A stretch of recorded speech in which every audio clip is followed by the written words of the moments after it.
ጌታ ስሙ ይባረክ። ዛሬ የምንካፈለው የእግዚአብሔር ቃል ለቃልህ አይኖቼን ክፈት የሚል ነው። ጌታ ስሙ ይባረክ። ባለፈው እታችን ኬልያ ካፍላናለች ስለ አይን መከፈት እና ለቃልህ አይኖቼን ክፈት። ኢየሱስ ጌታ። እስቲ አይኖቼን ክፈት በሉ። ጌታ ስሙ ይባረክ። ከዚህ ካለን አይን የተለየ አይን አለን። ጌታ ስሙ ይባረክ። መንፈሳዊውን ነገር የምናይበት የእግዚአብሔርን ሐሳብ የምንረዳበት እግዚአብሔር ለኛ በእኛ በኩል ስለሌሎች ያለውን ሐሳቡን የምንመለከትበት አይን አለ። ያንን ክፈት ነው የምንለው። ቅድም ያነበብኩት የመጽሐፍ ቅዱስ ክፍል መዝሙር 119:18 ነው። ደግሜ ያነብላችኋለሁ። ለባሪያህ መልካም አድርግ፣ መልካም አድርግ፣ ለኔ መልካም አድርግ። ይሄ መልካም ምንድነው ይላል? ሕያው አድርገኝ። አለቀ። ጌታ ስሙ ይባረክ። ሕያው መሆን ማለት በዚህ ምድር በህይወት መኖር አይደለም።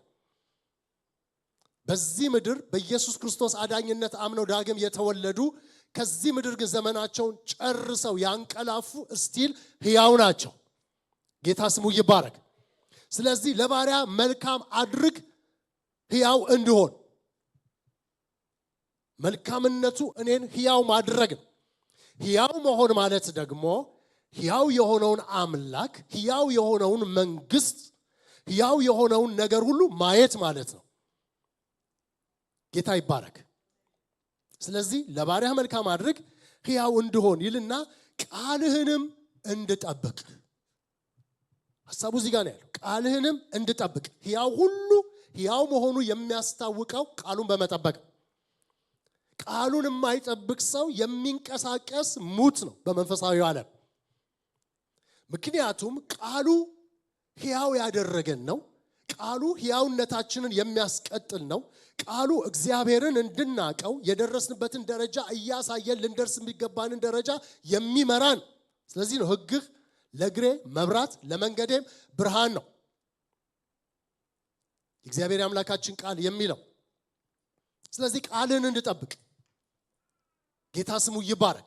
የእግዚአብሔርን ቃል መጠበቅ ፕሪቪሌጅ ነው። የእግዚአብሔርን ቃል መጠበቅ ዕዳ አይደለም። ዕዳ አይደለም። የእግዚአብሔርን ቃል መጠበቅ ቀንበር አይደለም። የእግዚአብሔርን ቃል መጠበቅ ሸክም አይደለም። የእግዚአብሔርን ቃል መጠበቅ ክብር ነው። ጌታ ስሙ ይባረክ። ቅድስና ነው። እግዚአብሔር ሰው ዳዊት ሲጸልይ ቅዱስ ነኝና ባሪያህን ጠብቅ አለ። ጌታ ስሙ ይባረክ። ቅዱስ ነኝና የመንፈስ ማደሪያ ነኝና የተለየው ነኝና ባሪያህን ጠብቅ። ሙት ሆነን ጠብቀን አሳፋሪ ጸሎት። ጌታ ኢየሱስ ክርስቶስ እንደተናገረው ነው። ሙታናቸውን ይቀብሩ ዘንድ ሙታንን ተዋቸው፣ አንተስ ና ተከተለኝ እንዳለው። ይሄን ሐሳብ ከተናገረ በኋላ መልካም አድርግልኝ ሕያው እንደሆን ቃልን እንድጠብቅ ካለ በኋላ አይኖቼን ክፈት። አሁን ጌታ ስሙ ይባረክ። ከሕግህም ተአምራትን አያለው፣ ክብር አያለው፣ የእግዚአብሔርን በጎነት አያለው፣ የመንፈስ ቅዱስን ውበት አያለው፣ የክብሩን መዓዛ አሸታለሁ። ምን አድርግ? አይኖቼን ክፈት። አይኖቻችን ሲከፈቱልን ጌታ ስሙ ይባረክ። አይኖቻችን ሲከፈቱልን የእግዚአብሔርን ሁሉን የሚችለውን የአምላክን ክብር ስንመለከት ምንም ነገር አይቀርልንም። ሁሉን ጥለ ነው የምንሄደው። ሁሉን በእውነቴ ነው የምላችሁ ወገኖች። ለድርድር የምናቀርበው ምንም ነገር የለም። አይኖቻችን ግን ከተዘጉ ለድርድር የምናቀርበው ነገር ብዙ ነው። ምን ታደርግልኛለህ በማለት ነው የምንጀምረው።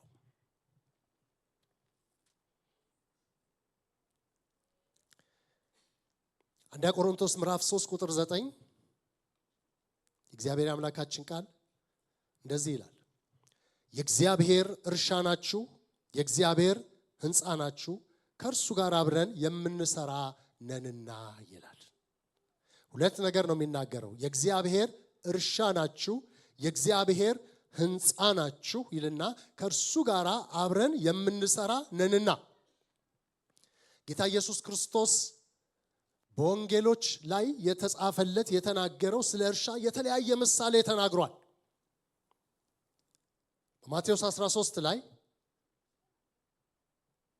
ስለ መልካሙ ዘር እና ስለ እንክርዳዱ ምሳሌ ሲናገር ስለ እርሻ ነው የተናገረው። ግን ትርጉሙን ሲናገር እርሻው ዓለም ነው፣ መልካሙ ዘር የመንግስት ልጆች ናቸው፣ እንክርዳዱ ደግሞ የዲያብሎስ ልጆች ናቸው ብሎ ተናግሯል።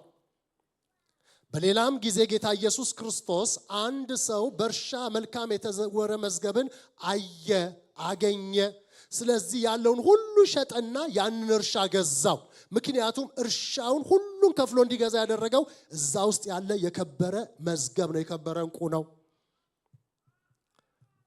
መንግስተ ሰማያትን በዚህ መስራት በዛ መስራት አንድ ቦታ ብቻ ነው ጌታ ኢየሱስ ክርስቶስ እኛ እርሻ እንደሆነን የተናገረው። ማቴዎስ ወንጌል ምዕራፍ 13 እዛ ቦታ ላይ ብቻ እርሻው እኛ እንደሆነን ተናግሯል። ሙሉ ስለ እርሻ የተናገረውን ብትመለከቱ ከዚህ ቦታ በስተቀር በሉቃስም ላይ ተጽፏል፣ በርግጥ በማርቆስም ላይ ተጽፏል ይሄው ሐሳብ። ግን ይሄንን ሐሳብ ብቻ ነው ጌታ ኢየሱስ ክርስቶስ እኛ እርሻ እንደሆነን የተናገረው። ከማቴዎስ 13 ላንብብላችሁ የምታውቁት ክፍል ምንድነው? እግዚአብሔር ቃል የሚለው የእግዚአብሔር እርሻ ናችሁ። በማቴዎስ 13 ከ3 እስከ 9 በምሳሌም ብዙ ነገራቸው ይላል። እንዲህም አላቸው፣ እነሆ ዘሪ ሊዘራ ወጣ። እርሱም ሲዘራ አንዳንዱ በመንገድ ዳር ወደቀ፣ ወፎችም መጥተው በሉት። ሌላውም ብዙ መሬት በሌለበት በጭንጫ ላይ ወደቀ። ጥልቅ መሬት ስላልነበረው ወዲያው በቀለ። ፀሐይ በወጣ ጊዜ ግን ጠወለገ፣ ስርም ስላልነበረው ደረቀ። ሌላውም በእሾህ መካከል ወደቀ፣ እሾህም ወጣና አነቀው። ሌላውም በመልካም መሬት ወደቀ፣ አንዱም 100 አንዱም 60 አንዱም 30 ፍሬ ሰጠ። የሚሰማ ጆሮ ያለው ይስማ አለና ትርጉሙን በዚሁ ምዕራፍ ከቁጥር 18 እስከ 23 ሲናገር እንግዲህ እናንተ የዘሪውን ምሳሌ ስሙ አለና የመንግስትን ቃል ሰምቶ በማያስተውል ሁሉ ክፉ ይመጣል፣ በልቡ የተዘራውንም ይነጥቃል አለ። አሁን ማን እያለ ነው? እርሻው የሰው ልብ ነው። የሰው ልብ ደግሞ የሰው ሁለንተና ነው። መጽሐፍ ቅዱስ ልብ የሚለው አይምሮ የሚለው ነፍሳችንን ማንነታችንን ነው። ስጋችን እንደ ጓንት ነው። ስጋችን ባዕድ ነገር ነው። በእርግጥ በዛ እግዚአብሔርን እናከብራለን፣ ግን ለዘላለም የሚኖረው የስጋ አይደለም። ይሄ ስጋና ደም የእግዚአብሔርን መንግስት አይወርስም። ስለዚህ የሰው ልብ እንደሆነ በልቡ የተዘራውንም ይነጥቃል አለ። በመንገድ ዳር የተዘራው ይሄ ነው። በጭንጫ ላይ የተዘራውም ይህ ቃሉን ሰምቶ ወዲያው በደስታ የሚቀበለው ነው። ነገር ግን ለጊዜው ነው እንጂ በእርሱ ስር የለውም። በቃሉ ምክንያት መከራ ወይም ስደት በሆነ ጊዜ ወዲያው ይሰናከላል። በእሾህ መካከል የተዘራውም ይህ ቃሉን የሚሰማ ነው። ስለኛ ነው የሚናገረው። የዚህ ዓለም ሐሳብና የባለጠግነት መታለል ቃሉን ያንቃል፣ የማያፈራም ይሆናል። በመልካም መሬት የተዘራውም ይህ ቃሉን ሰምቶ የሚያስተውል ነው። እርሱም ፍሬ ያፈራል፣ አንዱም 100 አንዱም 60 አንዱም 30 ያደርጋል አለ። ጌታ በዚህ ስፍራ ላይ የተናገረውን እርሻ ስትመለከቱ 6 አይነት ሰዎች አሉ። አራተኛው እርሻ 3 አይነት ሰዎችን የያዘ ነው። የመጀመሪያው እርሻ ምንም ያላበቀለ ቃሉን ያስወሰደ ማለት ነው። እዚህ መተን የእግዚአብሔርን ቃል ሰምተን ካስወሰድን መንፈሳዊ ነገር ምንም አላተረፈም። የሚወሰድብን ግን ምንድነው ብትሉ ስላልሰማን አይደለም፣ ስላላዳመጥን። ማዳመጥ ማለት ማስተዋል ማለት ነው። ማዳመጥ ማለት ማስተዋል። የማስተውለውን ይነጥቃላል። ግን አልበቀለም። ሁለተኛው መብቀሉን በቀለ። ግን ባለፈው ጊዜ እህታችን ብለን ስታገለግለን እዚህ ጋር አሳይታናለችና የትኛውም ፍሬ ስትተክሉት በመጀመሪያ ወደ ታች ነው ስሩ የሚሄደው አይደለም። መሄድ ጀመረና ብዙስ እንዳይጠልቅ ከለከለው። ምክንያቱም መሬቱ ጠንካራ ነገር ከስር አለው። ያንዳንዶቻችን ህይወት እንደዛ ሊሆን ይችላል። ወደ ታች ማደግ ሲጀምር፣ አጥልቆ መግባት ሲጀምር የሚከለክለው ነገር ይኖራል። አላሳልፍ ያለ ስር እንዳይሰድ ክርስቶስን እንዳይተከል ሄዶ ስለዚህ ወዲያ ወደ ውጭ ይገለጣል። ወደ ውጭ የሚገለጥ ብዙ ነገር አለ፣ በተለያዩ አክቲቪቲዎች፣ በአገልግሎቶች፣ በምኖች። ነገር ግን በቃሉ ምክንያት አለ ጌታ ቻሌንጅ ሲመጣ ስር ስላልሰደደ በፊትም አጥልቆ ስላልገባ ወደ ላይ ብቻ ስለነበረ ያደገው ይሄ ደግሞ አስተዳደጉ ፈጣን ስለነበረ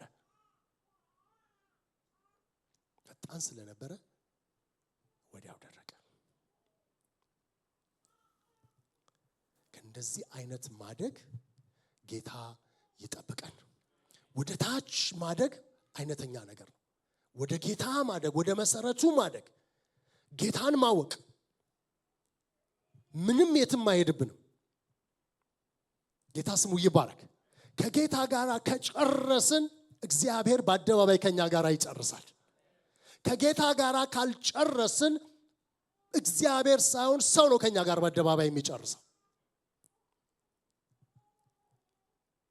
ወደ እልፍኝ ግባ በርህንም ዝጋ በድብቅ ለሚያይህ አባትህ እኮ ነው የሚለው። ጾምህንም ጸሎትን ሁሉንም እሱ ጋር እሱ በግልጥ ይከፍልሃል። በድብቅ አይደለም የሚከፍለው፣ በግልጥ። ጌታ ይባረክ። ስለዚህ ሁለተኛው አጥልቆ መግባት። አጥልቆ መግባት። ጌታ ኢየሱስ ክርስቶስ 3 ዓመት ከ6 ወር ብቻ ነው ያገለገለው። ጌታ ኢየሱስ ክርስቶስ አባቱን አብን አባቴ ብሎ የጠራበት በመጀመሪያ መጽሐፍ ቅዱሳችን ለምናየው 12ኛ ዓመቱ ላይ ነው። 18 ዓመቱ የት ነበር? 18 ዓመቱ መጽሐፍ ቅዱስ የሚነግረን ነገር ስለሌለ ለትምህርታችን የሚሆን ነገር ቢኖር ደግሞ መንፈስ ቅዱስ ስለሚጽፍልን ግምቶችን ስለማንሰራ 18 ዓመት ምናልባት ጌታ የዝግጅት ዓመት ዮሴፍን እያገዘውን ቢሆን አናጺነቱ የዝግጅት ከአብ ጋር የሚዘጋጅበት ለ3 ዓመት ከ6 ወር አገልግሎት አባቶቻችንን አይታችኋቸው ሐዋርያት ሥራ ላይ 10 ቀን ጾመው ጸለዩ፣ 10 ቀን ተዘጉ። በ10 ደቂቃ ስብከት ያ ሁሉ ሺህ ሰው መጣ። ስብከቱ 10 ደቂቃ ነች። ጴጥሮስ የተናገረ እንደውም ጨምሬልህ ነው እንጂ 2 ደቂቃም አይሆንም። ቦልድ የሆነ ስብከት። እናንተ የሰቀላችሁትን ኢየሱስን እግዚአብሔር ከሙታን አስነሳው፣ ክርስቶስም ጌታም አደረገው፣ ምን ታመጣላችሁ? አያችሁ? ምክንያቱም እዛ ጋር በስውር ዘግቶ አጥልቆ ቆፍሮ ነበር። ጌታ እዚህ ጋር በግልጥ ከፈለው። የኢየሱስ ክርስቶስ ሰቃዮች እናንተ የሰቀላችሁ ብሎ አድሬስ ያደረጋቸው ወንድሞች ምን እናድርግ? የሐዋርያትም አገልግሎት እንደዛ ነበር። አጥልቆ መቆፈር የአይን መከፈትን ያመጣል። አይናችን የሚከፈተው ፑልፒት ላይ አይደለም። አይናችን የሚከፈተው ከጌታ ጋር ነው። ጌታ ስሙ ይባረክ። ሶስተኛው አደገ ይላል። ማደግን አደገ፣ ግን በሾክ መካከል ነበር የተዘራው። በብዙ ሾክ ተከቧል። ብዙ ነገር አስቀምጣለች ያቺ ህይወት፣ ያላለቀ ያልተጣለ ያልካደችው ነገር። እንደውም አንዳንዱን ህይወት የምትዘራለት የምትጨማምርለት ቅርንጫፍ የምታወጣለት ነገር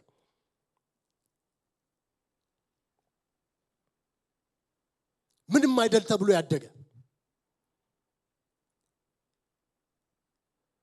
አንዳንድ ሰዎች አንበሳ ነብር ያሳድጋሉና ሰምታችኋል። እባብ ሁሉም ያሳድጓሉ፣ ግን ይገሏቸዋል።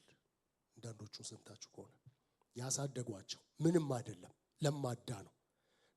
ነብር እንጂ ድመት አይደለም፣ አውሬ ነው። ጌታ ሲፈጥረው አውሬ የምድር አራዊት ብሎ ነው ካታጎራይዝ ያደረገው። ተፈጥሮን የእግዚአብሔርን ተፈጥሮ ሊለውጡ አይችልም።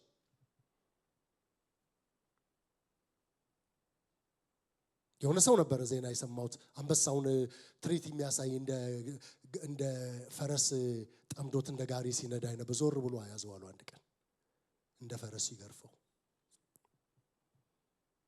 እንደ ፈረስ ማለት ነው ጋሪ አታውቁም? እኛ ሀገር ደብረ ዘይት ያደጋችሁ ታውቃላችሁ።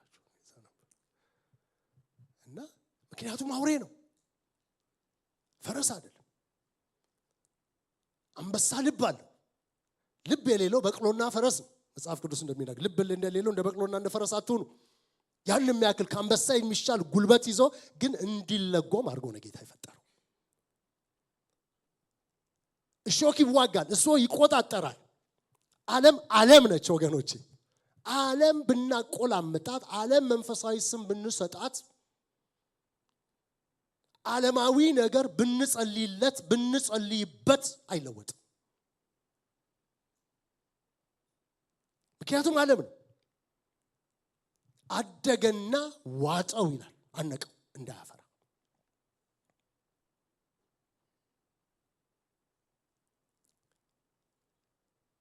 አራተኛው መሬት ቅድም እንዳልኳችሁ 3 ዘር ይዟል። መልካም መሬት አጥልቆ ይገባል። በሾክ መካከልም አይደለም። ግን ለምሮ 30 ያፈራው አንደኛው እኩል እየበላል። አንዳንድ ቤተሰብ ልጆች እኩል ቀርበው እኩል እየበሉ ለየብቻም ብትሰጧቸው እኩል 2 ቁርጥ ሆነ 2 ቁርጥ እየበሉ አንዱ ይወፍራል፣ አንዱ ግን ቀጠነ ይሄዳል። የሆነ ነገር አለ ማለት ነው።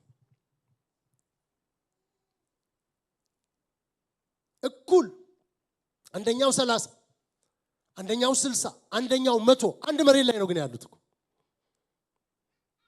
አሁን እዚህ ጋር ችግር አለ ማለት ነው።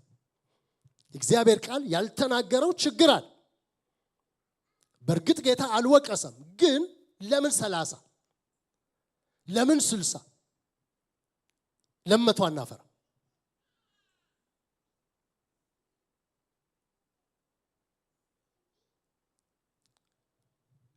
የእግዚአብሔር እርሻ ናችሁ ካለ በኋላ ቀጥሎ የሚለው የእግዚአብሔር ሕንፃ ናችሁ ነው የሚለው። እንደውም ይህንን ክፍል የሚናገረው አንደኛ ቆሮንቶስ ምዕራፍ 3 ስለ ሕንፃ እየተናገረ ነው። ከዛ በኋላ ያለውን ክፍል አነብላችኋለሁ። እዚህ ጋር የምናየው ስዕል ይኖራል። ቢኒ የመጀመሪያውን ስዕል ታወጡልኝ።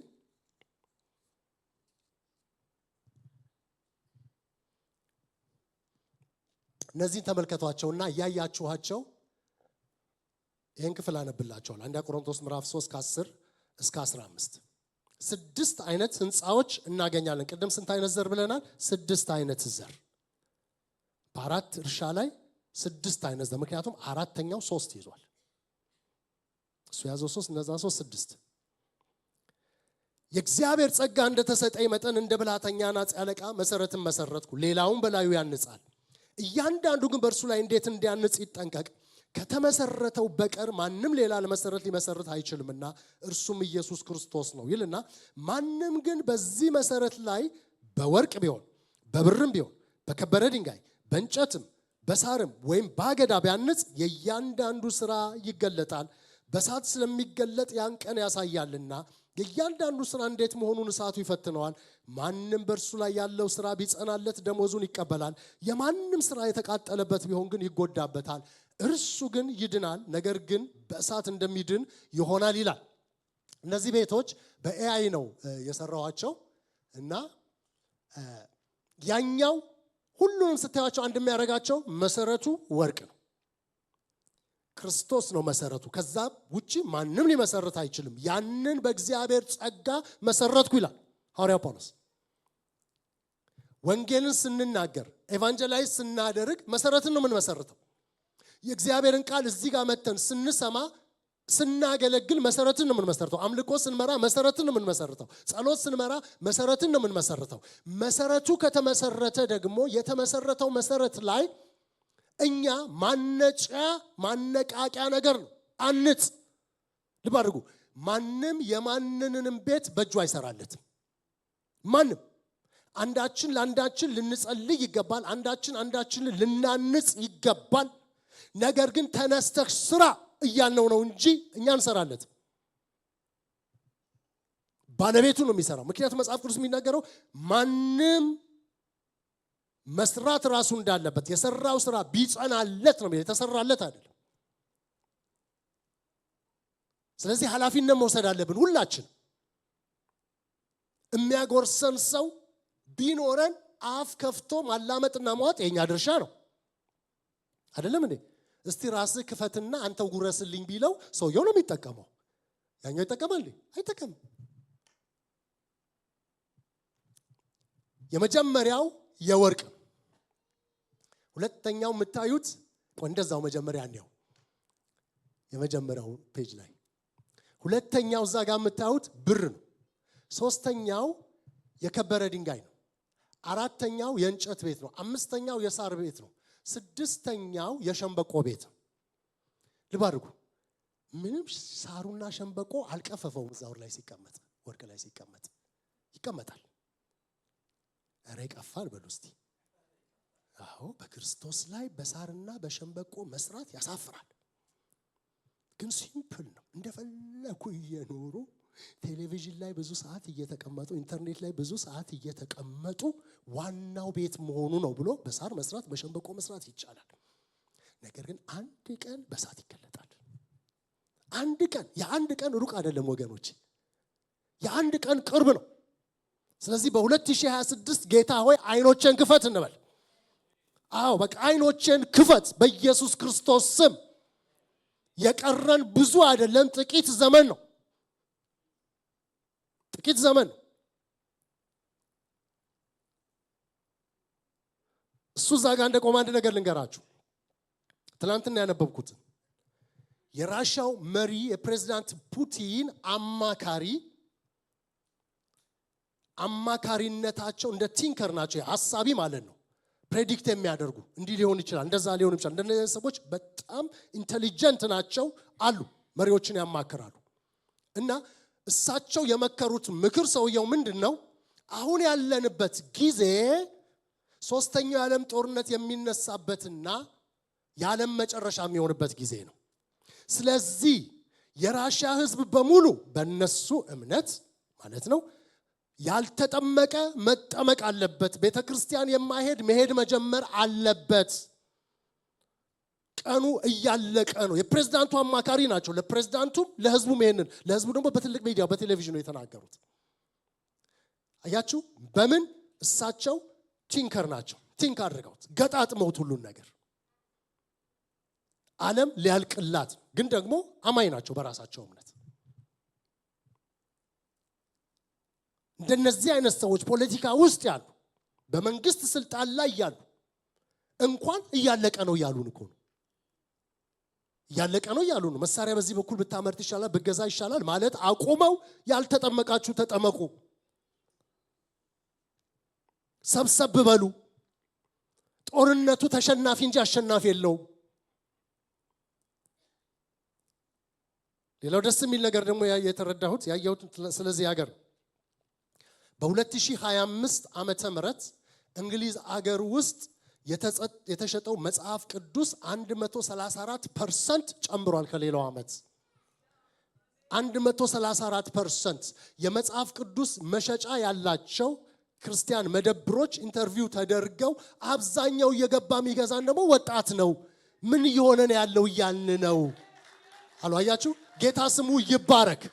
እንደገና ሰርቬይ ተደርጎ ቤተክርስቲያኖች ስንት ፐርሰንት ነው? 4% ሰው የነበረው ከ18 እስከ 24 የነበረውን 16% ደርሷል። ቤተክርስቲያን የሚሄደው ኢየሱስ ጌታ ነው። እቺን እድሜ እንመርጋችሁ ከ18 እስከ 24 ያሉት ብቻ። ይሄ ሁሉ የሚናገረው ጌታ በደጅ ነው። ስለዚህ አይኖችን ክፈት እንበል። ስለ ዳቦ የምናስብበት ጊዜ አይደለም ወገኖቼ፣ ቤታችንን የምንሰራበት ጊዜ ነው። ስለዚህ ምርጫ አለን። አያችሁ ምርጫ አለን። የእግዚአብሔር እርሻ ናችሁ፣ የእግዚአብሔር ሕንፃ ናችሁ ይላል። የመጀመሪያው እርሻ ቃሉን የማያስተውለው በሰይጣን የሚያስነጥቀው በሸንበቆ ነው የሚሰራው። ይሄ የሚናገረው ዳግም ስላለመወለድ አይደለም፣ ስለ ፍሬ ማፍራት ነው ጌታ የሚናገረው። ፍሬ ስለ ማፍራትና አለማፍራት። ፍሬ አለማፍራት። አረ እንደው ወገኖቼ እንደው ዲቦራ ንቅ ያላት እኮ መንፈስ ቅዱስ አይደለ? አንቃኝ ጌታ ሆይ እንበል። ፈዝዤም ከሆነ አንቃኝ። ባለቀ ዘመን ላይ ምን እያሰብኩ ነው? ምን እያደረግኩ ነው? ጥየው የሚሄደው ነገር ላይ ሙጥኝ ብዬ የቆምኩት ምን ሆንኩ? ድንገት እኮ ቀኑ ሊመጣ ነው። ድንገት በሸንበቆ ሰርተን ጊዜያዊ እኮ የከብት በረት ነው የሚመስለው። ይሄውን ሌላ ኢሜጅ እንዲገባን ብዬ 3ቱን አቃጥልልኝ ብዬው አላቃጥልም አለ። የቴሮሪዝም ማኑዋል እያሰራሁት መሰለኝ። ኤአይ ማቃጠል አይችልም አያቃጥልም አለ። ጌታ ግን ያቃጥለዋል። ጌታ ያቃጥለዋል፣ በእሳት ያልፋል አለ። ሁለተኛው ስር ያልሰደደው አለመስደድ ይቻላል። ልብ አድርጉ። የበላነውን ያህል ነው የምንሆነው፣ የሆነውን ያህል ነው የምንበረታው። ስለዚህ ሁለተኛው የሳር ቤት የሚወክለው ያንን ነው። ምክንያቱም እግዚአብሔር እርሻ እግዚአብሔርን ሕንጻናችሁ አገናኝቶ ነው መንፈስ ቅዱስ የተናገረው። ብቸኛው እርሻ መጽሐፍ ቅዱስ ማቴዎስ 13 ቅድም ያነበብኩት ብቻ ነው እኛን የሚወክለው። የሳሩ ቤት ይሄን ይመስላል። ያኛው እንዲለይ ነው አረንጓዴ የሆነው፣ ግን ሳር ደርቋል ለሚሰራው። ተመልከቱ፣ ሁሉ ነገር አለው፣ ግን ሳር ነው። ሁሉ ነገር አለን፣ ግን ሳር ከሆነ ለመንፈስ ቅዱስ የሰራ ነው ቤት ማደሪያው ሳር ከሆነ መሰረቱ ወርቅ ሆኖ የማይቻል ከሆነ ችግር የለውም። ግን እየተቻለ ሁሉ ቀርቦ እግዚአብሔር ቃሉን እየላከልን፣ እግዚአብሔር መንፈሱን እየላከልን፣ እግዚአብሔር ሁሉም በእጃችን ባፋችን አቅርቦልን ማንይዘውን ነገር ስናሳድድ፣ ብታሳድዱት የሚያዝላችሁ የሰራዊት ጌታ እግዚአብሔር ብቻ ነው። ዓለም ብታሳድዷት አትያዝም። ሳር እያሳዩ በሬን እንደሚያታልሉት እያታለለች ወደ እርድ ነው የምትወስደው። ሳትልሷት ነው የምትገለው። ዓለም አትያዝም። የዚህ ምድር ነገር አይያዝም። ተው እንጂ የተያዛለ ይዘዋል። አንዳንዶች ቢሊዮነሮች አይደሉት ልኛለ። ቢሊዮነሮቹ እንዳልያዙት ነው የሚቆጥሩት። እንደነሱ ጎስቋላ ሰው የለም። ከዚህ ፍትሜና ሐሳብ ተናግሬዋል። ሰር ሪቻርድሰን የሚባሉት እዚህ ሀገር የቨርጂን ቨርጂን አትላንቲክ የሚባል ኤርላይንስ አላቸው። ቨርጂን ትሬን አላቸው። እንደገና ሳተላይት ነገር እያሰቡ ነው። ቨርጂን ሚዲያ የሚባለው የእሳቸው ነው። እሳቸው ግን ሆምለስ ነው የሚመስሉት። ፊታቸው ቆዳቸው አይታቸዋል፣ ደም የለው፣ ጎስቋላ። ይሄ ማለት ምንድነው? አልያዙትም ማለት። እኔና እናንተ ቢሊዮነር ናቸው እንላለን፣ እሳቸው ግን ሆምለስ ነው የሚመስሉት። ዓለም አትያዝም። ጌታ ብቻ የሚያዝ ጌታ ስሙ ይባረክ።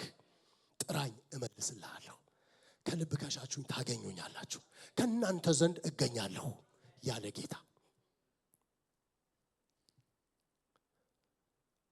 ሶስተኛው የዚህ ዓለም ሐሳብ ብልጽግና መታለል የያዘው ደግሞ የእንጨቱ ቤት ይሻላል ትንሽ። ለምንድን ነው ይሄኛው ከዛኛው ያልተሻለው?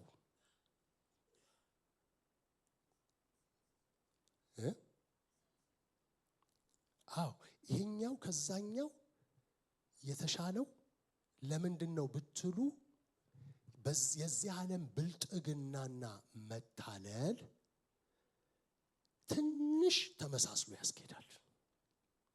ስለ ወንጌል መከራ ተቋቁሞ ግን በዓለም እየተታለለም ይኖራል። ዓለም የምታመጣውን ነገር መቀበልና መሰብሰብ ጽድቅ የሚመስለው አለ። ስለ ወንጌል ቁርጥ ያለ ነው። አያችሁ፣ ሁለተኛው ማለት ነው ስር ያልሰደደው። ታምናል ትክዳለ አትክድም ሲባል አማራጭ። አያችሁ፣ እክዳለሁ ስራው ይቅርብኝ፣ ጌታንም ባይክድ ከጌታ ለጌታ መቁረጥ ይቅርብኝ፣ ለጌታ መጨከን ይቅርብኝ ብሎ የሚቃጠል የሳር ነገር መስራት ይችላል። ዓለም መውደድ ግን እንደዛ አይደለም። ትንሽ ጠንከር ያለው እንጨት የተሰራለት ለዚህ ነው። ዓለምን መውደድ ጌታን እያገለገሉ እየወደዱ መኖር ይቻላል። ጌታን እያመለኩ መኖር ይቻላል።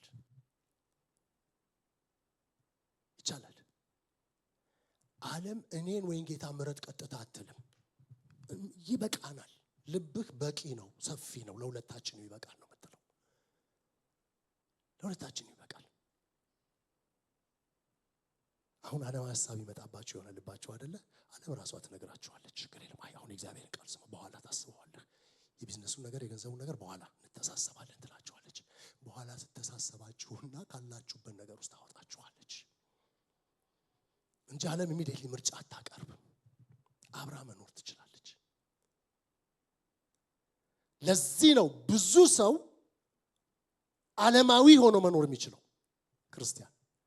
ግን ምንድነው የሚያስታውቀው ብትሉ በቤቱ ባለማፍራቱ እሾኩ ስለሚይዘው አያፈራም። መንፈስ ፍሬ የለበትም።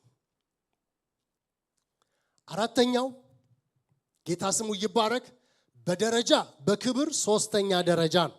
እንደ ናስ መዳሊያ ነገር ግን በእሳት ውስጥ የሚያልፍ ነው። በከበረ ድንጋይ የተሰራ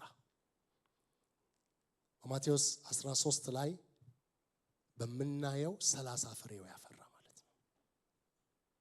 ይሻላል። ስራው አይቃጠልም። ግን 30 አፍርቷል። ግን ለምን ነው? ለዓለም ነገር ብዙ ምክንያት መስጠት እንችላለን። ስላልተማርኩ ነው። ደና ሰው ስለሌለኝ ነው። የሚነግረኝ ስላልነበረ ነው። ወይ ዘመድ ስለሌለኝ ነው። ስለ እግዚአብሔር ነገር ግን ምንም ምክንያት የለም። ጌታ የሁሉ አባት ነው። ለሁሉ እጆቹን ከፍቶ በነፃ የሰጠ ጌታ ነው። ለሁሉ እኩል ያካፈለ ጌታ ነው። ስለዚህ ለምን ሚኒመም ላይ እንሄዳለን? 30 የዚህ ሀገር ዩኒቨርሲቲ እንኳን በአብዛኛዎቹ ማለፊያ 40 ነው። ታውቃላችሁ አይደለ? 40 ሲ ነው ማለፊያ። ከ40 በላይ ነው። ታች ከወረደ 39 ከሆነ ይወድቃል። ከዛ እንኳን ያነሰ 30 እኔ ጠይቃለሁ እንዳለ አልወስድም። ለምን 30?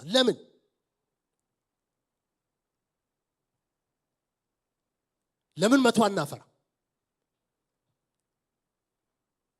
እውነት ነው መከራውን ቻሌንጁን ያለፈ ነው። እውነት ነው በዚህ ዓለም ፍቅር ተይዞ እሾክ ሆኖ እንዳያፈራ አልሆነም። ነገር ግን ሊያፈራ የተገባውን 100 አላፈራ። ግድ አይደለም 30 ማፍራት፣ ምርጫ ነው። ይስሐቅ እኮ በጌራራ ሸለቆ ዘራ 100 እጥፍ ነው የሚለው። ያውም በሸለቆ ውስጥ እግዚአብሔር ከእርሱ ጋር ስለነበረ። እግዚአብሔር ከኛ ጋር ካለ ለምን 30? ለምን ልዑልን በእንደዚህ አይነት ቤት እናስቀምጠዋለን? ከሚቃጠለው ይሻላል። ይሄ ምንም ነገር አይጠይቅም። ጸጋ ስጦታ አይጠይቅም። ይሄ የሚጠይቀው ለመኖር መጨከንን። በነገራችን ላይ ሁለቱም የሚያሳየው የጸጋ ስጦታን አይደለም፣ መኖርን ነው። ጌታ ስሙ ይባረክ። መኖርን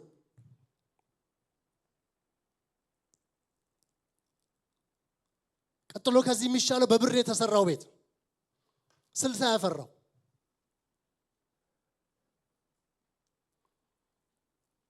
የብር ቤት መንፈስ ቅዱስ አንድ ነገር ልንገራችሁ።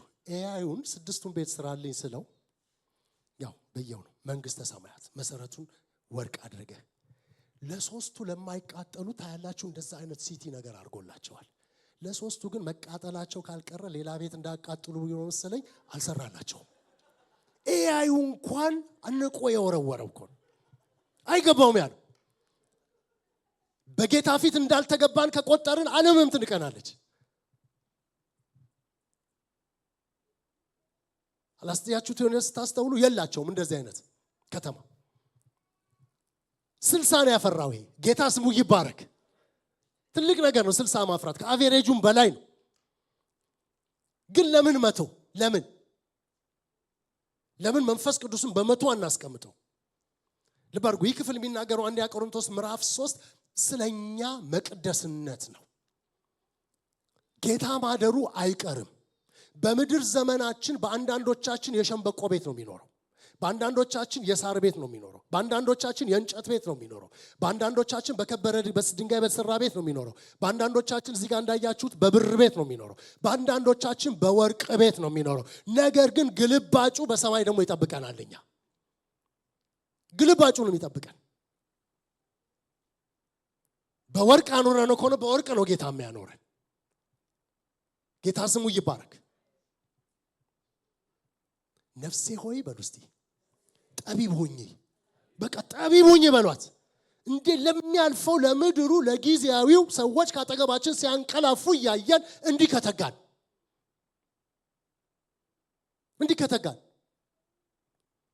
እኔ ድሮ የሬሳ መኪና ሳይ በኢየሱስም በየገስጨው ነው ማሳልፈው ቆየው ግን ብዙ አመት ያሁን ትቻለሁ በኢየሱስም አይደለም ብለው ጌታ ሆይ የት ነው የሰው ያለው አሳመረ ወይ ማም ወይ ዳድ ወይ ደግሞ ብናት ሲስተር ግራንድማ ግራንፓ ብለው ጽፈው አበባ ይሰራል የት ነው ያሉት እነዚህ ሰው በተለይ ግራንድፓ ምናምን ሲሉ ማዝናሉ ይሄን ሁሉ ዘመን እንዴት ሆነው ይሆን አቃጥለውት ይሆን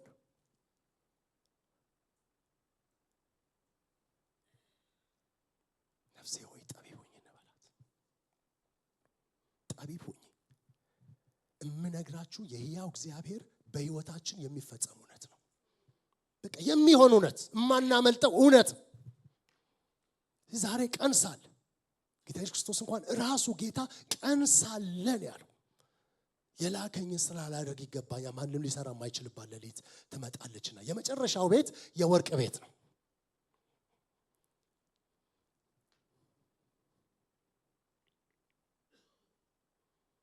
ይሄኛው የወርቅ ቤት ነው ይሄኛው 100 እጥፍ ያፈራው ነው የእግዚአብሔር እርሻ ናችሁ የእግዚአብሔር ሕንጻ ናችሁ መንፈስ ቅዱስ በእኛ ውስጥ የሚያድርብን ጥሩ ሶስቱ ምንድነው የጎደላቸው ሶስቱ ምንድነው ያደረጉት የሚለውን ብለን እንጨርስ ሶስቱ የጎደላቸው የእግዚአብሔር ቃል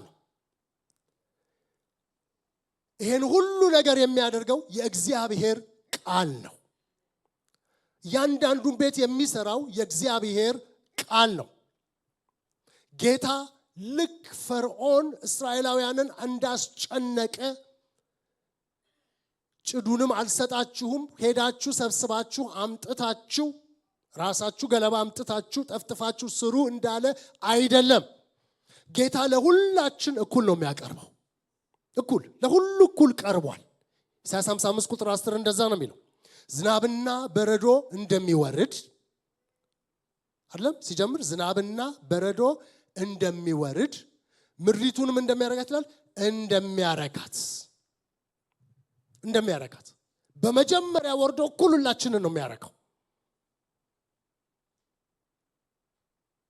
እኩል ነው የሚያረጋው ነገር ግን ፍሬ ለማፍራት እሺና እንቢ ማለት የኛ ፈቃድ ጌታ ቃሉን ሰጥቶናል አያዳላም እግዚአብሔር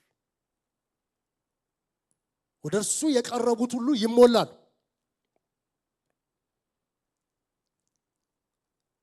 ያ የመጣልንን ክብር ያ የመጣልንን የቃል መገለጥ ያ የመጣልንን የቃል መልእክት እዚህ ጌታ እንኳን እኔና እናንተን ያንዳንዱ ሳምንት የሚናገረንን እንድናፈራበት የወርቅ ዕቃ ነውና ጣል አድርገን ወደ ብር እንዳንለውጠው መብታለን ጣል አድርገን ወደ ከበረ ድንጋይ እንዳናወርደው ጣል አድርገን እንደውም ይቅርብኝ ብለን ወደ እንጨት እንዳንወስደው ከዛም አውርደነው ወደ ሳር ከዛም አውርደነው ወደ ሸምበቆ እንዳናደርገው አይኖቼን ክፈት እንበለው አይኖቼን ክፈት ማንንም አይኖቹ ቢከፈቱለት የዘላለሙን ጣል አድርጎ ጊዜያውን አይገዛም መጽሐፍ ቅዱስ እውነትን ግዛት ይልና አትሽጣት ግን ይላል የሚሸጥ ሌላ እውነት አይሸጥም ግን ምን አድርገው ግዛው ስለዚህ አይኖቼን ክፈት እንበል እስቲ ባንድ ላይ እንበል አይኖቼን ክፈት ጌታ ሆይ እንዳይ አይኖቼን ክፈት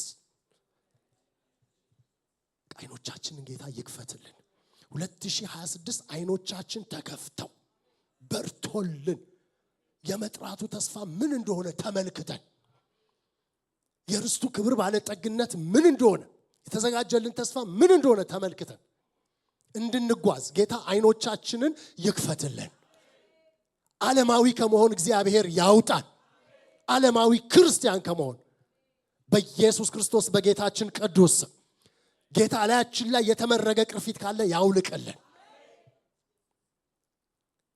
ይክፈት አይኖቻችን የመጣልን ቃል አለ በየጊዜው በህይወታችን የሚመጣ ቃል አለ ጌታ ይናገራል በጣም ተናጋሪ አምላክ ነው ያስደነግጣቸዋል እኮ ጌታ።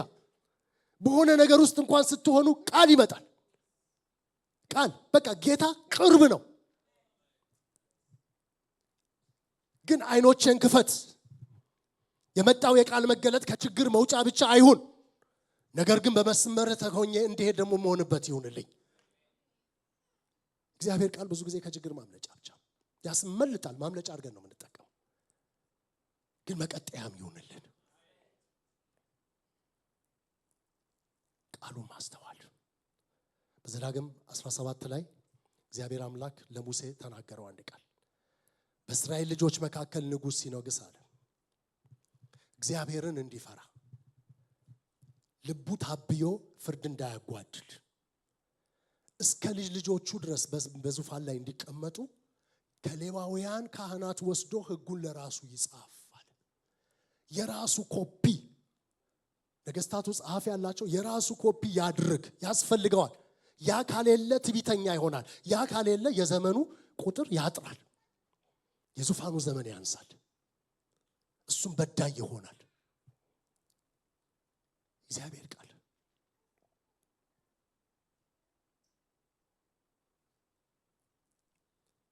ስለ አንድ ሰው ተናግሬ እንጨርሳለን።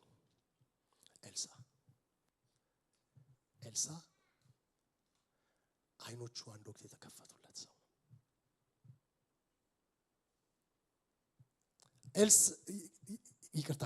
ግያዝ ከኤልሳ ጋር የተጠራ ሰው። ኤልሳማ በደንብ የተከፈተለት ሰው። ግያዝ በጣም እገረማለሁ። ሁለተኛ ነገሥት ምዕራፍ 3 ላይ 3 ነገስታት የእስራኤል የይሁዳና የኤዶምያስ ነገስታት ተጨንቀው እያሉ ተጠምተው እያሉ የእግዚአብሔር ቃል ከኤልሳ ሲወጣ በዚህ ሸለቆ ጉድጓድ ቆፍሩ። የእግዚአብሔር እጅ ስትመጣ ከምድረ በዳ ውሃ ሲመጣ ጠላቶቻቸውን ሲያሸንፉ እርስ በርስ ሲዋጉላቸው ውሃም ጠጥተው ምርኮም ሲካፈሉ ጦርነቱንም ሲያሸንፉ የፈሩት ሳይወርሳቸው ሲቀር ከኤልሳ ጋር ሆኖ ሰምቷል። አንድ ምዕራፍ ስትሄዱ ምዕራፍ 4 ላይ ያቺ የነብይት ሚስት እዳዋ ሲከፈል የእግዚአብሔር እጅ በቤቷ ስትመጣ እሷና ልጆቿ ሲባረኩ ያ የመልእክት ቃል ሲወጣ ግያዝ ሰምቷል ነበር። እዛው ምዕራፍ ላይ ሱነማዊቱን ሴት ኤልሳ እንኳን ምን ላርግላት ብሎ ሊያረግላት የፈለገው አለኝ ስላለችው ምን እናድርግላት ሲል መገለጥ መጥቶለት ልጅ የላትም ባሏም ሸምግሏል ብሎ ከሸመገለ ባሏ ልጅ ስትወልድ ቃል ሲወጣ የዛሬ ዓመት በዚህን ጊዜ ወንድ ልትታቀፍ ያለች ሲል ያም ቃል ተፈጽሞ ግያዝ ነበር። አያስገርምም? ግን አይኖቹ አልተከፈቱ። የእግዚአብሔርን ክብር እያዩ አይን አለመከፈታል። ክብሩ አጠገብ እየኖሩ አይን አለመከፈታል። ሽባ ሲተረተር ብናይ፣ ሙታን ቢነሳ ብናይ አይን አለመከፈታል። አይኖቻችን ከተከፈቱ መከራ እየጠገብን የእግዚአብሔርን ክብር ሁሉን የሚችል የአምላክ ራእይ እናያለን። አይኖቻችን ካልተከፈቱ ምልክትና ድንቅ ተአምር እያየን አይኖቻችን የተዘጉ ነው የሚሆኑት። ምንም አይመስልም። የዚህ ሴት ልጅ ሲሞት በትር ይዞ የሮጠ ኮሱን ምንም ልጁ ባይነሳ ኤልሳ እንደገና ከሞት ሲያስነሳው እዛ ጋር ነበር። ምዕራፍ 5 ንዕማንን ሲያነጻ ነበር። ለምንድን ነው ኤልሳ በነፃ የለቀቀውን ንዕማንን ሄዶ ገንዘብ የወሰደው? ለምንድን ነው? ለምን አልፈራም? ለምን ደፈረ? አይኖቹ ስላልተከፈቱ እኮ ነው። አይኖቻችን ከተከፈቱ ሁሉ ሸጠን እውነትን እንገዛለን እንጂ እውነትን ሸጠን ሐሰት አንገዛም። የእግዚአብሔርን እውነት ሸጦ ሄዶ ሐሰት ገዝቶ መጣ።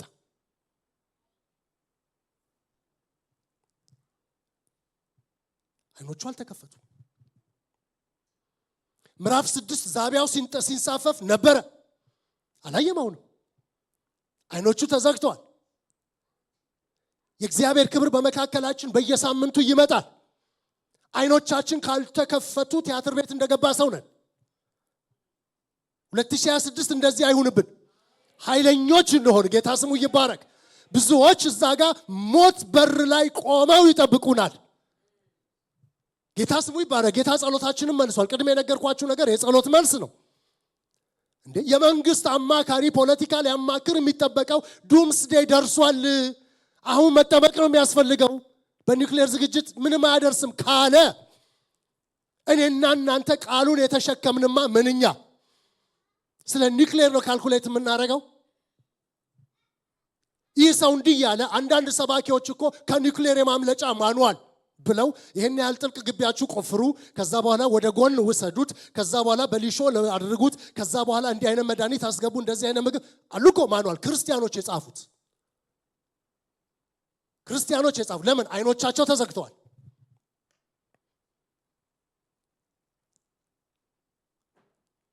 ምዕራፍ 6 ያ ብቻ አይደለም። የሶሪያ ሰራዊት አለቃ ኮምፕሌን ሲያደርግ የእስራኤልን ሰራዊት የደደበቁበትን እየላከ ሲነግር ማን ይመስላችኋል? መልእክተኛው ግያዝ እኮ ነው።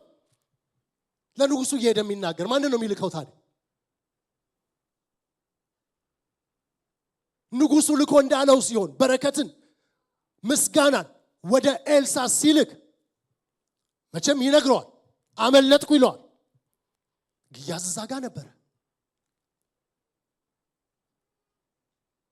እንጀራ አጠገብ ቁጭ ብሎ የሚራብ ሰው፣ ምንጭ አጠገብ ተቀምጦ የሚጠማ ሰው፣ ጎስቋላ ሰው፣ ሰዓት አጠገብ ቁጭ ብሎ የሚበርደው ሰው ግያዝ አይደለም። እኛ እኮ እንደዛ ነን። ብዙ ጊዜ እንደዛ ነን። ቤታችን እንደ ሳሩ እንደ ሸምበቆና እንደ እንጨቱ ከሆነ እንደዛ ነን። ከማን ጋር እናስተያየው? ጌታ እግዚአብሔር ከማን ጋር ታስተያዩኛላችሁ አለ እኮ ጌታ። እንተካከለው ዘንድ ከማን ጋር ታመሳስሉኛላችሁ? አምልኮ እኮ ነው ጌታ የተናገረው። በውስጣችን እኮ የሚያስቸግረን ነገር አምልኮ ነው። እኔና እናንተ እግዚአብሔርን ስለምናመልክ ለሐውልት ስለማንሰግድ እኔና እናንተ የሰራዊት ጌታ እግዚአብሔር ብቻ አምላክ ነው ስላልን ጣዖት አናመልክም አይደለም። ልባችን ውስጥ ብዙ ጣዖታቶች አሉ። ጸሎታችንን ሳክሪፋይስ የምናደርግለት፣ የቃል ጊዜያችንን ሳክሪፋይስ የምናደርግለት ለወቅሳችሁ አይደለም። የሚላከው የመጽሐፍ ቅዱስ በአመት መጽሐፍ ቅዱስን መጨረስ ሳንጨርሰው አመቱም ያልቅብን፣ ሌላ ነገር ሳንጨርስ ያልቅብናል። አልቅብንም።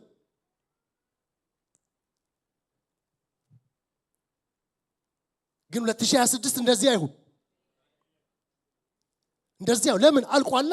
መሆንም የምንፈልግ ዘመኑ አልቋል። አሁን ያለንን ሰብሰብ የምናደርግበት፣ የምናስውብበት፣ የምናስተካክልበት የመቅደሱን ባለቤት መቅደሱን ደስ እንዲለውና እንዲቀደስበት የምንለይበት ጊዜ እንጂ ሌላ አይደለም።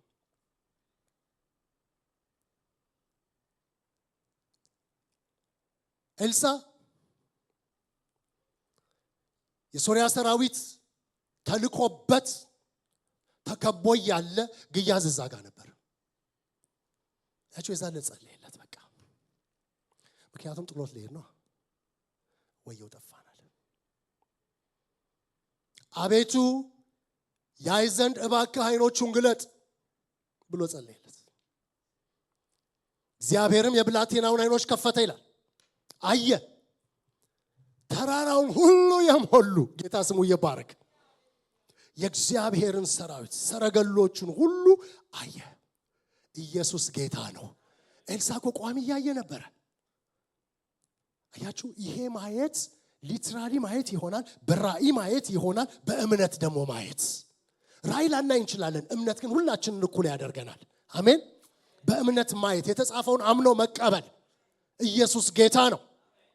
ፀሐይ በቀን አያቃጥልም፣ ጨረቃም በሌሊት የእግዚአብሔር ቃል እንደሚል፣ ሟርት ባንተ ላይ አይሰራም እንደሚል የእግዚአብሔር ቃል እንደሚናገር፣ ይጠብቁ ዘንድ መላእክቱ ስላንተ ያዛቸዋልና እንደሚል የእግዚአብሔር ቃል እንደሚናገር፣ ከአደጋ በቀትር ከሚሄድ ጋኔን አትፈራም እንደሚል። የቀትር ጋኔን መቼም እኛ ኢትዮጵያውያን እናውቃለን።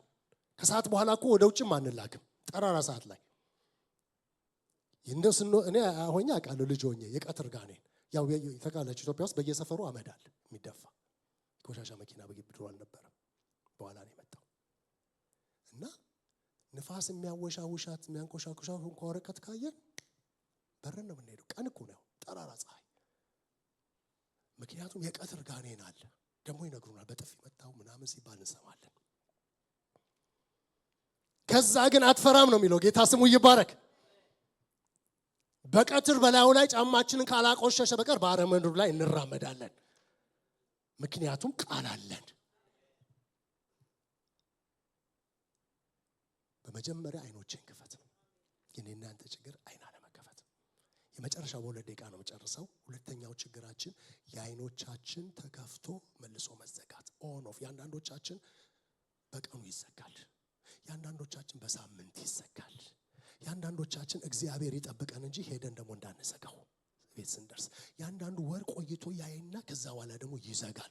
ልክ በርኩ ሰይጣን አስልቶ መንፈስ ስለሆነ ተስፋ ሳይቆርጥ እቺን ሞክሩ ያቺኛውን አቅጣጫ እየሞከረ ነው የሚዞረው። ተከፍቶልን መዘጋት ደግሞ አንዱ ችግራችን ነው። የግያዝ ችግር ይሄ ነው። ተከፈተለት። እኔ በጣም ግያዝን በጣም የገረመኝ ነገር ልንገራቸው። እግዚአብሔር መንፈስ ያስተማረኝ ከሁለተኛ ነገሥት ምዕራፍ 6 በኋላ ግያዝ የለም ከኤልዛ ጋር። አይኖቹ ተከፈቱ፣ አየ። የት እንደሄደ አላውቅም። በሩ ሄደ። አሁን ባለ መገለጥ ስላየ ምን እሰራለሁ ይሆናል። የለም ከዛ ዝቅ ስትሉ እዛው ምዕራፍ 6 ንጉሱ ተቸግሮ ነበር። የእስራኤል ንጉስ ሰዎች ልጆቻቸው መብላት ጀምረው ነበር። የዚህ የኤልሳ ራስ የሳፋጥ ልጅ የኤልሳ ራስ ላዩ ላይ ያደረ እንደሆነ አማልክቲን ያርጉብኝ ሊጨምሩብኝ ብሎ እገለዋለሁ፣ አንገቱን ነው መበጠሰው ዛሬ ብሎ መልእክተኞችን ሲልክ ኤልሳ በሩን ዝጉልኝ ከልክሉልኝ ያለው የእስራኤል ሽማግሌዎች ነው አጠገቡ ያሉት። ግያዝ የለም። ምዕራፍ 7 ላይ ግያዝ የለም። ምዕራፍ 8 ግን እናገኘዋለን። ቁጥር 4 ላይ ለንጉስ ተረት ሲያወራ ለንጉስ ቁጭ ብሎ የውልህ ኤልሳ በዚህ ጊዜ እንዲያድርጎ እንዲህ ብሎ ይነግረዋል። በኢየሱስ ክርስቶስ የታሪክ ሰሪ መሆን ሲችል ታሪክ አውሪ ሆን መረጠ። ኤልሳ እኮ የተንከራተተ ሰው ነው ስለ ቅባት።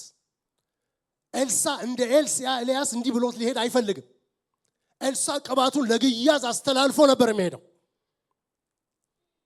ግያዝ ግን የተከፈተ አይኑን አዘጋና አያችሁ ተአምር በማውራት ቅልጥም ይበላ ጀመር። ንጉስ ቤት ተላለፉት ልንገራችሁ። ምዕራፍ 13 ኤልሳ ሲሞት ከመሞቱ በፊት ማን እንደሄደ ታውቃላችሁ? ንጉሱ ዮአስ ወደ ኤልሳ ሄደና ሳይሞት እግዚአብሔር እጁን በሱ ላይ እንዲያመጣ ጌታዬ ሆይ የእስራኤል ፈረሶችና ሰረገሎች መስኮቱን ክፈት አለው። ፍላጻን ወሩር ይላል። ታስታውሳላችሁ? መሬቱን መታው ሲለው ኤልሳ ንቆት የሄደውን ተረታውሪ መሆኑን የመረጠውን ንጉሱ ግን ሁሉን ጠቅልሎ ጥሎ ሄዶ ከኤልሳ በረከትን ሻሻ ሳይሞት። ይሄኛው የጣለውን ያኛው ብድግ አደረገ። ያቺ 3 ጊዜ ሶርያውያንን በአፌክት መታል። ከዛም በላይ እስኪጠፉ ትመታ ነበር። ግን አንተ አቆምክ እንጂ ከግያዝ ይሻላል። አጭ ከግያዝ ይሻላል። ብሩ ሊሆን ይችላል፣ የከበረ ድንጋዩ ሊሆን ይችላል፣ ይሻላል። ግያዝ ሁሉንም ነው ያጣው። የእግዚአብሔር እጅ ትመጣለች። አይኖቻችን ግን መልሰን አንስጋ። በመጣው ነገር መልሰን ዘግተን አንብረር። ክብሩ ባለበት እንሆን። ምክንያቱም ክብሩ ምንድነው የሚያደርገው? ትሁት ነው የሚያደርገው አይደለ? ክብሩ ትሁት ነው። ጌታ ስሙ ይባረክ። ኤልሳ ያ ሁሉ ነገር በህይወቱ እየተፈጸመ ቁጭ ነው ያለው። ኢየሱስ ጌታ ነው፣ ጀምሮ የፈጸመ በእውነት ጌታ ስሙ ይባረክ። ስለ ኤልሳ ትሁት ሰው በቃ ትሁት ሆኖ የጨረሰ የጌታን ልብ ያሳረፈ ያልኮበለለ ኤልያስ ብዙ ምንልለት እኮ አለው። ምንም የምንልለት የሌለ በሚሞትበት በሽታ እንኳን ሲታመም ፈውሰኝ ብሎ ያላለ በቃ አሁን ጨርሻለሁ። አያችሁ